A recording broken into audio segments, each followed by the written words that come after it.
नमस्कार, अटल Jharkhand YouTube channel में आपका स्वागत है। चैनल में अपडेट बने रहिए और देखते रहिए ताज़ा खबर। शनिवार को एमजीआर की मजदूरों की समस्या एवं एनटीपीसी एमजीआर प्रबंधन के मजदूरों के प्रति रुख को देखते हुए आंदोलनात्मक धरना प्रदर्शन किया गया।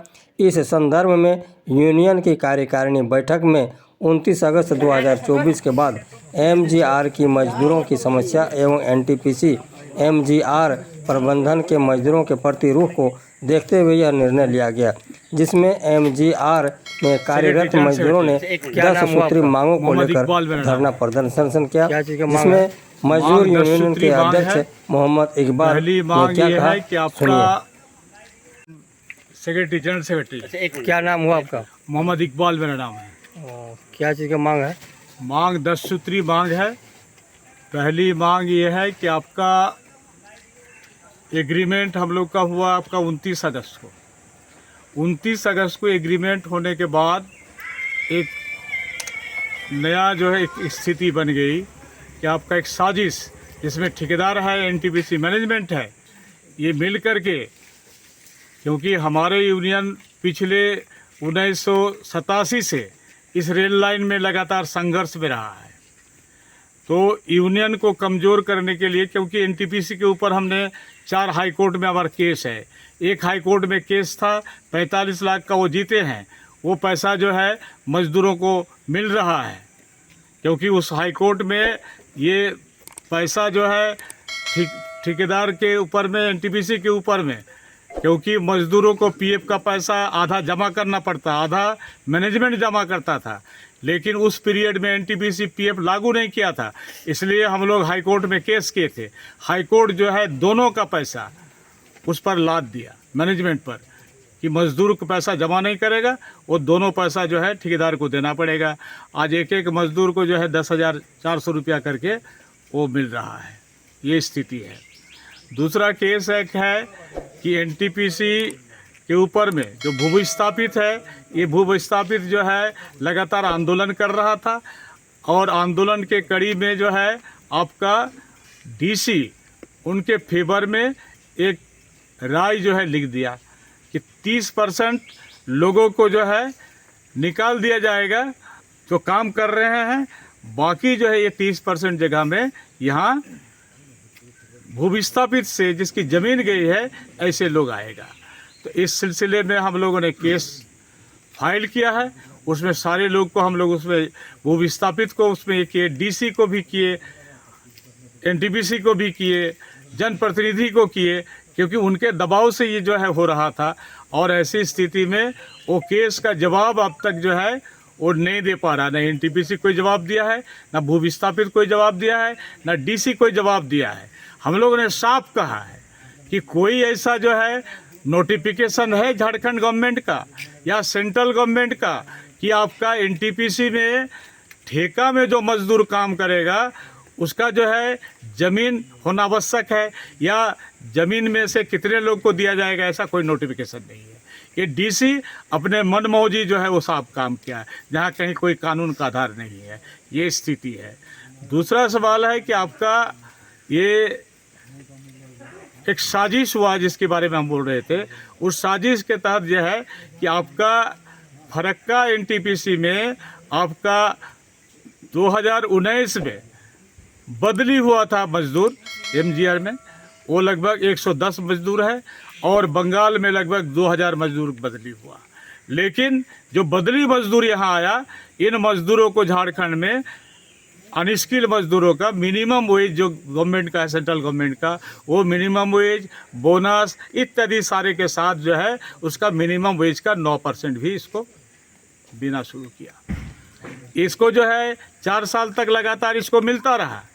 और इसी बीच में बंगाल में जो है 8 यूनियन मिलकर के जो है जीएम को घेरा, और वो बोला कि हमारे एक ही साथ मजदूर जो है नया मजदूर काम में गया तो बंगाल झारखंड में मिल रहा है 9%, बंगाल में नहीं मिल रहा है। बंगाल में मिनिमम में काम करना पड़ रहा है। इसलिए वो लोग डिमांड किया कि हमको 4 साल 5 साल का जो है एरियर पेमेंट कर दें। ये स्थिति है। इस स्थिति में जो है ये जो एग्रीमेंट 29 अगस्त 2024 में हुआ, इस 2024 में 4 साल 4.5 साल तक जो मजदूर 9% मिला, इनका को काट दिया, उसको जो है 9% उसका काट दिया और सीधे बोला कि ये जो है मिलने वाला नहीं है। हम लोग इसके खिलाफ में केस की तैयारी कर रहे हैं कि इंडस्ट्रियल डिस्प्यूट एक्ट जो है, उस एक्ट में जो है किसी भी मजदूर उनकी जो वेतन मिल रहा है वो वेतन से कम उसका जो है मजदूरी नहीं हो सकता है। इस सवाल पर हम लोग ये आपका लेबर कोर्ट देवघर में जा रहे हैं, ये स्थिति है। दूसरा सवाल है पीएफ का मामला 99 से लटका हुआ है। 99 से मजदूर पीएफ का पैसा दे रहा है। ये मजदूर जो है आपका वो एसिक का एम्प्लॉय स्टेट इंश्योरेंस का पैसा जो है दे रहा है, लेकिन इसका लाभ मजदूरों को नहीं मिल रहा है। 99 से मामला फंसा हुआ, सारा पैसा पीएफ में जमा है। इस दिशा में एनटीपीसी मैनेजमेंट कुछ नहीं कर रहा है। हम लोग लगातार दबाव देने के बाद 4 जगह में कैंप किया, एनटीपीसी सभी स्टेशनों में कैंप करके सबसे जो है उसका जो डॉक्यूमेंट था ये सारा डॉक्यूमेंट लिया, उसको आपका माने उनका कंप्यूटर में उसको बड़े उठाया और वो बोला कि हम जल्दी इसका समाधान करेंगे। आज 4 महीना हो गया, एक भी मजदूरों का काम जो है नहीं हुआ। ये सारा है और ये मजदूर मरते हैं, रिटायर्ड होते हैं, उनको पेंशन नहीं मिल रहा है। ये मामला सलटेगा तो उसको पेंशन मिलेगा। इनका पैसा जमा हुआ है तो 10 साल जिसका लगातार काम है उसको पेंशन मिलना चाहिए। उसका रिटायरमेंट एज हो गया, वो बैठ गया, लेकिन आज तक जो है उन मजदूरों को कोई पेंशन नहीं मिल रहा है। दूसरा है उनका ईएसआई का जो सवाल है, उसका फ्री में ट्रीटमेंट होगा और नीचे से लेकर के उनको दिल्ली तक एम्स जो है उस एम्स तक उसका इलाज होगा, उसके घर से कोई खर्च नहीं होगा। ये आपका इस मद में पैसा हर महीना में काट रहा है, लेकिन उसको जो है आपका ईएसआई कार्ड नहीं मिल रहा है। ईएसआई कुछ लोग को मिला भी है, लेकिन किसी का 1.5 साल पुराना हो गया, किसी का 1 साल पुराना हो गया। तो उसका नियम है 6 महीना में जो है आपका रिन्यूअल पर करना पड़ता है आपका ईएसआई कार्ड का। तो किसी को कोई लाभ नहीं मिल रहा है, ये सारा स्थिति है। तो लाभ के जगह में वो सारा स्थिति चल रहा है। इस बीच में आपका एनटीपीसी जो है वेलफेयर फंड के मद में 3 रुपया काटता था और 3 रुपया उसको मजदूरों का काम जो है नहीं हुआ। ये सारा है और ये मजदूर मरते हैं, रिटायर्ड होते हैं, उनको पेंशन नहीं मिल रहा है। ये मामला सलटेगा तो उसको पेंशन मिलेगा। इनका पैसा जमा हुआ है तो 10 साल जिसका लगातार काम है तो उसको पेंशन मिलना चाहिए।